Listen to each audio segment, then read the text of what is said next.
teman-teman, selamat datang kembali di channel YouTube saya.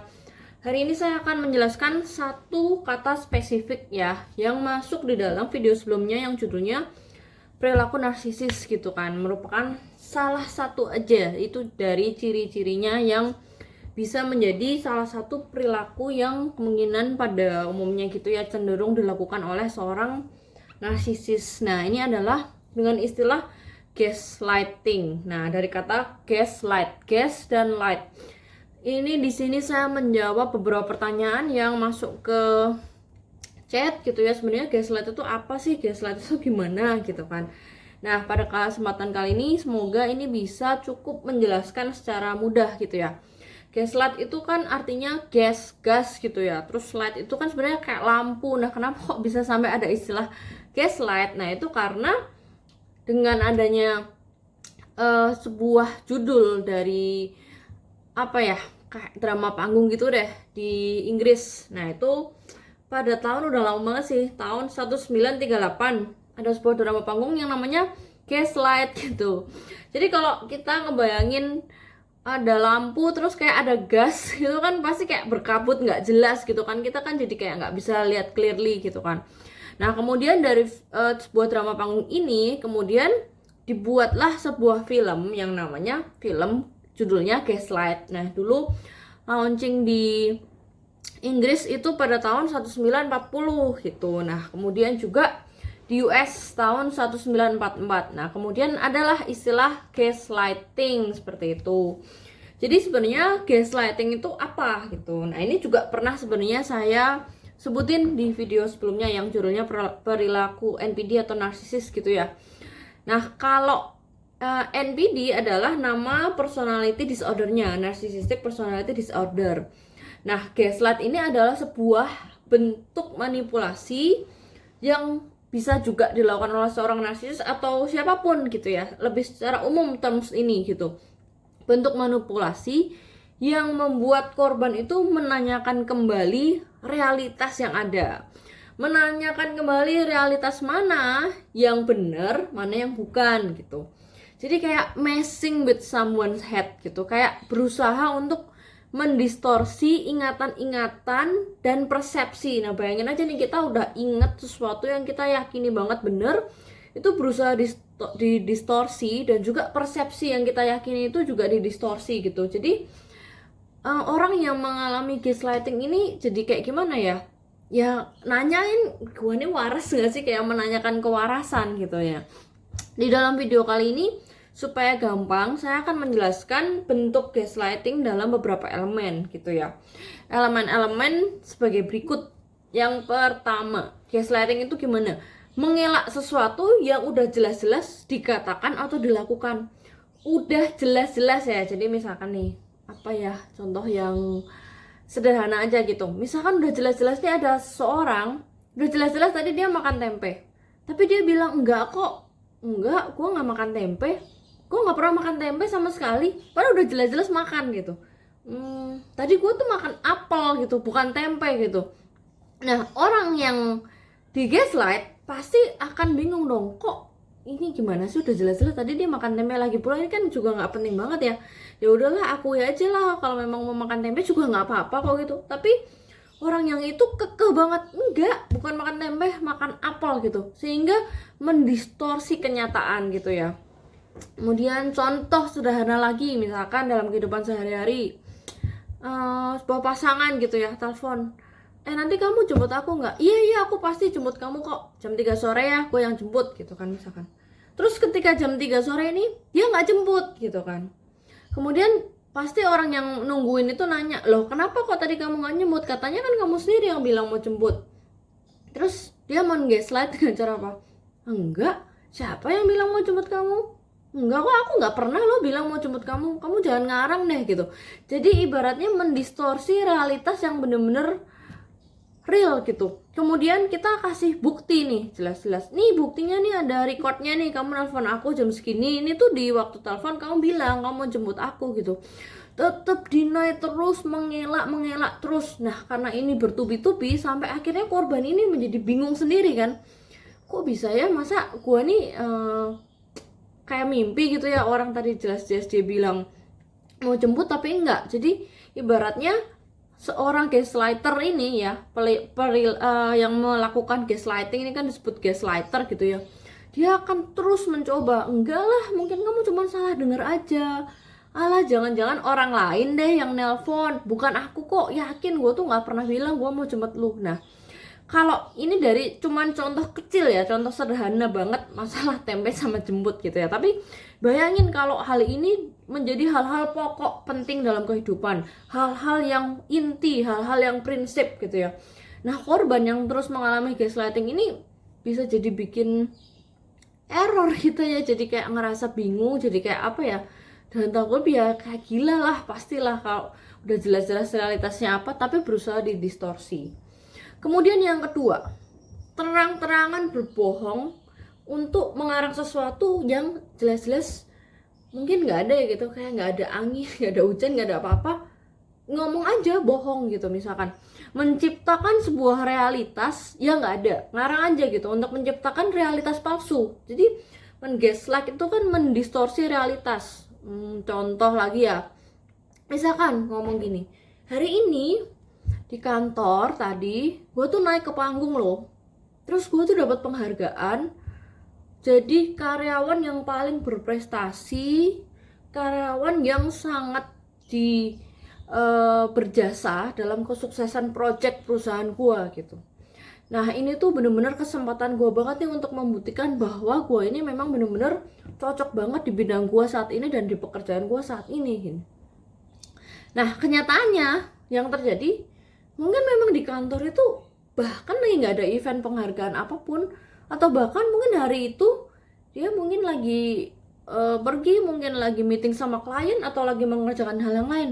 Jadi ketika ini terus diinjek ke pikiran korban, lama-lama korban kan akan percaya gitu loh. Jadi kayak bener-bener ya kayak kena efek kabut gitu ya. Kemudian efek gaslighting yang ketiga, yaitu mengekspos kelemahan-kelemahan korban dan membuat korban ini jadi bahkan kayak menyesal gitu ya apa yang Anda lakukan. Jadi kayak menyesal gitu ya. Misalkan kita pergi liburan nih gitu. Selama liburan ini mungkin pasangannya gitu yang menentukan liburannya kemana, yang ngaturin lah gitu, mau nginep di mana gitu. Kemudian setelah masuk di masa liburan itu, seorang gaslighter ini dengan mudah, aduh ini liburan ya paling nggak enak gitu ya, salah banget deh nih kayak liburan kayak gini, nggak worth it, ini gara-gara kamu nih milih tempatnya kayak gini, terus tempat nginepnya juga ini kayak gini nggak bagus lah, coba kalau aku yang milih gitu pasti jauh lebih bagus. Kalau misalkan kayak gini sih gua mendingan nggak usah liburan. Nah, kata-kata ini terus ya kayak di brainwash, didengerin gitu kan, bikin orang atau korban gaslight ini merasa kayak seakan-akan dia itu realitasnya bahwa dia itu sudah memilih dengan sebaik-baiknya, tapi didistorsi terus bahwa itu menjadi yang paling jelek gitu loh, sehingga menjadi orang realitasnya ini kayak shifting apa ya, padahal kenyataannya ya fine-fine aja, padahal kenyataannya bagus-bagus aja. Jadi menyebabkan selanjutnya ketika ada suatu aktivitas atau event itu tuh membuat orang ini menjadi takut mengambil keputusan, takut, dan ibaratnya bagus atau jelek itu menjadi tidak objektif, tapi bener-bener endingnya cuma bergantung sama opini orang itu, yang dimana opininya itu seringkali nggak fair gitu ya. Kemudian yang nomor 4, nah ini masih ngaling juga yang nomor 3, gimana ya, standar penilaiannya selalu berat sebelah. Ibaratnya gaslighter ini kayak jadi wasit yang menentukan permainannya dan peraturannya berubah-ubah terus. Jadi korban itu gimana ya, gue kayak apa ya, walking on eggshells gitu, kayak gue ngerasa salah nih, gue ngomong ini salah, udah jelas-jelas tadi dia makan tempe aja dia deny kalau dia makan tempe, udah jelas-jelas ini liburan dia bilang mau gua yang nentuin dan udah oke segala macam, terus dia bilang jelek. Jadi segala sesuatunya dibikin bingung dan juga ada, nah itu tadi perasaan kayak jadi dipojokin kan gitu loh. Dan ketika seorang korban ini bertanya, justru dijawab dengan pertanyaan-pertanyaan yang semakin membingungkan. ah enggak kok itu perasaan kamu doang, ah enggak kok gue nggak pernah ngomong gini, ah enggak kok itu mungkin kamu lagi ngelindur aja gitu ya.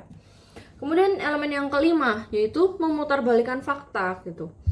Misalkan apa yang udah jelas-jelas, ketika realitasnya didistorsi itu membuat orang akan jadi bisa memutarbalikkan ya, fakta bisa diputarbalikkan ya. Kayak misalkan gini, contoh apa ya yang paling umum, yang mungkin pernah saya alami juga gitu ya. Ketika kita dalam sebuah hubungan misalkan nih, kemudian kita nggak sengaja nih lihat handphone pasangan kita, ternyata kita menemukan nih ada percakapan-percakapan yang mencurigakan atau ada hal-hal yang negatif gitu kan, kita lihat nggak sengaja. Nah, ketika kita bertanya kepada sama pasangan kita, loh ini kok kamu chat-chat kayak gini sih, ini kan apa berarti nggak bener dong, apa ada hubungan apa kamu nih sama orang ini, misalkan kayak gitu. Nah, ketika seorang gaslighter mengalami kejadian kayak gitu, ketika ketahuan, dia akan bisa dengan caranya justru memutarbalikkan bahwa menyalahkan, loh ngapain kamu kok ngeliat handphone saya, berarti kamu dong yang salah, soalnya kamu ngeliat handphone saya. Kalau misalkan kamu nggak lihat, berarti kan nggak ada apa-apa gitu. Jadi akan selalu kayak diputar balikin gimana caranya dia ini menjadi benar dan menjadi kayak orang lain yang menjadi nggak waras gitu loh. Jangan-jangan kamu deh yang ngelakuin kayak gitu, bukan aku kok, enggak, ini nggak ngapa-ngapain, padahal udah jelas-jelas gitu. Jadi gimana caranya realitas ini didistorsi itu bisa menjadi dalam tanda kutip sangat severe gitu ya. Nah, kemudian yang keenam dari satu kata gaslighting ini yang udah dijabarin dari berbagai bentuk dan elemen, itu pasti akan menyerang harga diri dan self esteem korban. Karena semakin lama orang yang menjadi korban ini, pertama pasti akan merasa down dan juga akan menjadi kayak bergantung dengan penilaian orang ini gitu. Nah, kemudian kita masuk ke akibatnya gitu ya. Akibatnya itu akan terdengar kayak gimana sih? Yang nomor satu, akibatnya ya udah jelas, korban akan menanyakan realitas yang udah jelas-jelas benar. Kayak tadi contoh sederhana, masalah jemput sama makan tempe, udah jelas-jelas tapi didinai gitu. Kemudian yang kedua, dia akan merasa lebih banyak salahnya. Jadi akan merasa bersalah karena ketika dijawab dengan kalimat, ah enggak deh, cuman lo doang yang baper, enggak kok, ini enggak ada apa-apa. Nah, ketika dijawab terus dengan kata-kata seperti itu, jadi masalah yang sebenarnya dilakukan oleh abusernya ini kayak diminimalisir terus, seakan-akan nggak ada apa-apa, padahal persepsinya dan realitasnya udah didistorsi gitu ya. Kemudian yang ketiga, dia akan merasa, aduh daripada gua salah terus, mendingan udah deh terserah dia aja. Nah, menjadi apa? Karena menjadi ketakutan, karena apa, takut disalahin lagi, bingung mengambil keputusan, udah deh mendingan nunggu aja, menjadi apatis dan takut gitu ya. Jadi ibaratnya kayak bahkan aktivitas yang kecil, yang sederhana pun menjadi nggak bisa maksimal gitu hasilnya gitu ya. Kemudian yang keempat, akhirnya menjadi down, merasa nggak berharga, merasa nggak berguna, dan itu yang paling bahaya, kayak intuisinya jadi tumpul. Hal-hal yang sederhana yang kita merasa yakin, itu kita yakin banget nih bahwa kita sudah memiliki bukti dan yakin banget tentang apa yang kita dengar, tentang yang apa kita lihat aja bisa didistorsi menjadi sesuatu yang berbeda gitu ya. Jadi ucapan-ucapan, kalimat-kalimat yang kayak, enggak lah, aku nggak pernah bilang kayak gitu, bilang kata-katanya tuh nggak pernah, enggak lah itu tuh nggak ada sama sekali, kata-katanya tuh nggak sama sekali gitu ya, sama sekali nggak pernah, nggak mungkin lah aku selingkuh, kamu aja yang terlalu sensitif. Nah, jadi ada kata itu ekstremis gitu ya, enggak lah, enggak pernah, tidak sama sekali, nggak mungkin. Nah, kata-kata yang menjadi emphasize-nya itu loh, udah deh kamu nih jangan gila lah, jelas-jelas gua nggak makan tempe kok, tadi gua makannya apel gitu. Jadi ketika itu menjadi diperdengarkan, itu menjadi kesannya kayak meyakinkan dan bener-bener ya itu tadi bisa mendistorsi. Kemudian kalimat seperti, enggak lah kamu tuh sekarang memang udah pelupa gitu, kamu udah suka lupa, itu tuh salah gitu. Jadi ketika itu diucapkan dengan sangat meyakinkan, ya orang akan terkena efek gaslighting itu. Kemudian nggak mungkin itu cuma bayang-bayang kamu aja, udahlah ini nggak penting, nggak usah dibahas, atau langsung di-cut aja, diminimalisir terus. Jadi apa yang menjadi kebutuhan dan kepentingan dari korban ini diminimalisir terus. Udah deh, jangan gede-gede masalah. Kamu kenapa sih suka banget ngajak ribut? Nah, jadi selalu diminimalisir terus ya, self esteemnya tuh di downin terus. Ya itu kamu sih jadi orang jangan baper terus makanya gitu. Jadi selalu kayak dikecilkan gitu loh. Nah, dan seterusnya lah yang mirip-mirip kayak gini. Nah, gaslighting ini kan bisa terjadi ya dari, maksudnya tidak selalu orang yang melakukan gaslighting ini pasti narsis. Oh no, bukan. Gaslighting ini hanya salah satu. Kalau misalkan masuk ke dalam ranah narsisis atau narcissistic personality disorder, itu harus match dengan beberapa kriteria lainnya yang lebih banyak, dan juga tentunya pola, intensitas, durasi, dan frekuensi. Jadi ini hanya salah satu aja ya yang kita kupas, yaitu gaslighting gitu. Nah, kemudian gimana nih kalau kita sudah sadar dan tahu tentang gaslighting ini, terus kita menyadari kita mengalami gaslighting. Nah, terus harus gimana? Apa yang harus dilakukan? Harus gimana? Yang pertama, itu identifikasi eventnya aja secara jelas gitu ya. Itu apa maksudnya, topik pembicaranya apa, aktivitasnya apa, jadi intinya aja gitu. Kemudian dan tentunya juga kita harus edukasi tentang gaslighting itu sendiri.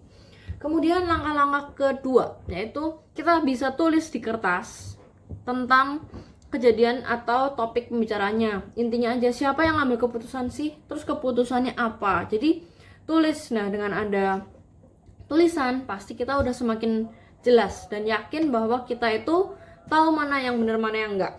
Nah, kemudian yang ketiga, hindari pembicaraan yang muter-muter. Kalau misalkan memang muter-muter nggak ada intinya, udah sudahi aja, atau kalau perlu memang tinggalkan aja. Jadi next time aja ngomongnya kalau memang udah nggak muter-muter gitu. Kemudian nomor 4, jika sudah merasa cemas, bingung gitu, coba tenangin diri dulu, dan kemudian percaya dengan apa yang sebenarnya Anda percayai dan memang kenyataannya seperti itu. Kemudian yang kelima, tidak harus semuanya itu take it personally. Ibaratnya tidak take it personally itu kita harus tahu memilah-milah mana yang menjadi masalah kecil dan menjadi masalah prinsip gitu ya. Kayak misalkan masalah tempe sama apel, ya udahlah, kalau memang nggak terlalu penting banget, nggak usah berdebat sama orang yang memang pola-polanya itu pola-pola gaslighting. Kemudian yang keenam, pahami orang ini gitu ya, tendensi manipulatifnya itu mau ngapain, tujuannya gimana. Jadi jangan mudah termakan dan masuk ke dalam permainan gaslightingnya. Kemudian yang ketujuh, fokus sama kesehatan mental kita dan intuisi kita gitu. Asah terus intuisi kita yang mungkin karena udah berlama-lama kena gaslighting terus, intuisi kan bisa jadi tumpul gitu. Jadi daripada kita ributin siapa yang benar dan siapa yang salah, lebih fokus ke intuisi dan perasaan mental health kita. Kemudian yang kedelapan, kita itu nggak bisa memaksakan orang lain menerima apa yang sudah menjadi kenyataan, atau bahkan yang benar-benar udah jelas-jelas depan mata ya. Kalau orangnya ngedinai terus, kita mau gimana gitu ya. Tapi intinya ketika kita sudah fokus ke intuisi kita, dan juga kita udah tahu bahwa kita nggak bisa harus membahagiakan semua orang gitulah. Intinya yang kesembilan adalah back to self love, dan juga figure out gitu. Setelah edukasi, ini tuh siapa, posisinya kita sebagai siapanya, hubungannya apa, dan bagaimana recovery untuk solusinya. Jadi kita bisa kembali berpikir jernih. Nah, jadi intinya kalau misalkan kita lagi mengalami gaslighting itu kan kita nggak bisa berpikir jernih karena didistorsi realitas, dan tadi ya menjadi bingung gitu kan. Persepsi dan memori-memori ingatan tentang apa yang udah jelas-jelas didistorsi gitu. Jadi kita harus mencari akar permasalahan dan solusinya bagaimana. Kemudian yang ke-10 terakhir, kalau emang perlu ya boleh juga minta advice kepada orang luar yang mungkin berada dalam situasi tersebut juga, yang menjadi orang yang menjadi pihak ketiga yang netral gitu ya. Jadi kita semakin paham bahwa oh kita ini masih waras, oh kita ini masih yakin bener dan yakin, dan kita juga nggak kena distorsi dari efek gaslightingnya itu. Nah, apa yang saya sampaikan tadi, ada yang juga contoh-contoh dari saya sendiri, ada cerita-cerita yang dari saya sendiri, tapi juga ada beberapa sumber dari Vox.com, artikel-artikel kayak psychologicaltoday.com, ada juga britannica.com. Nah, mungkin informasi lain yang lebih melengkapi dan lebih menyeluruh bisa kalian juga googling supaya kalian benar-benar lebih aware dengan adanya fenomena gaslighting ini kayak gitu.